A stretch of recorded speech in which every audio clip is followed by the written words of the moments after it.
So I know this has happened, before. I know hospitals in Los Angeles and here in Washington, D.C., where this has happened, where they shut down everything and demand maybe just $1 million because they know the hospital would pay $1 million, maybe not $20 million, to get everything up and running again. What's different this time around with this attack?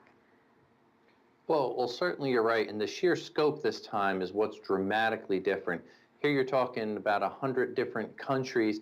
And normally ransomware is targeted toward individuals, small businesses, or as you said, hospitals. So it's a little bit more of a focused attack.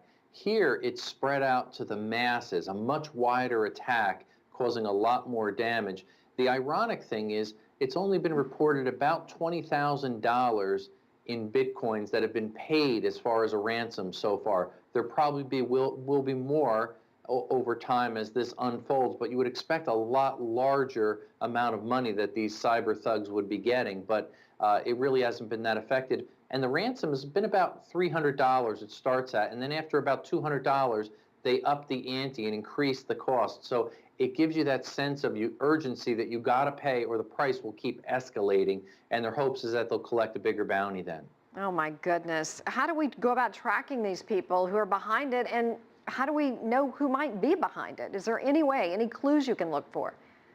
There are some clues, but it's really difficult. Why is it so difficult? Well, number one, this is a pretty advanced hacking tool, as was mentioned, that is believed to come from the NSA. It was compromised. Now it's on the open market, out in the dark web. And the scariest part is now there are other hackers that can easily use this and exploit it. There's certainly a patch for the vulnerability was really in Microsoft's operating system. Microsoft is quickly putting together a patch. So the important thing is for anybody using Microsoft operating system to make sure that they have their operating system updated with all the current security patches so they don't become a victim.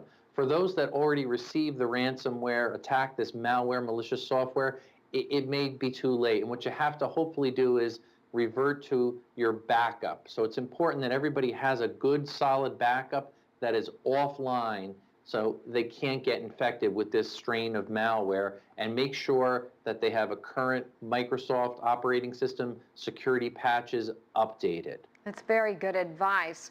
So why use Bitcoin? And are there any kind of new rules that governments can explore against sites like this that funnel money illegally?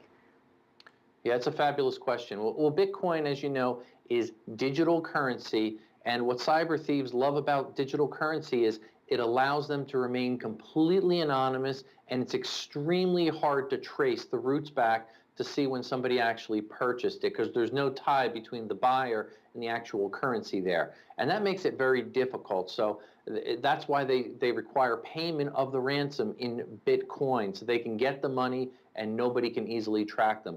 Now, certainly the government, the NSA, and other government agencies, they do have some tools and techniques where they can identify Bitcoin and transactions and things, but it is extremely complex and it's very expensive. So traditionally, it's hard to actually find the bad guys that are doing this and where it originated from. Certainly, it's a criminal organization. The challenge, again, is going to be there are going to be other copycats now that will naturally come out and look at this and try to do the exact same thing.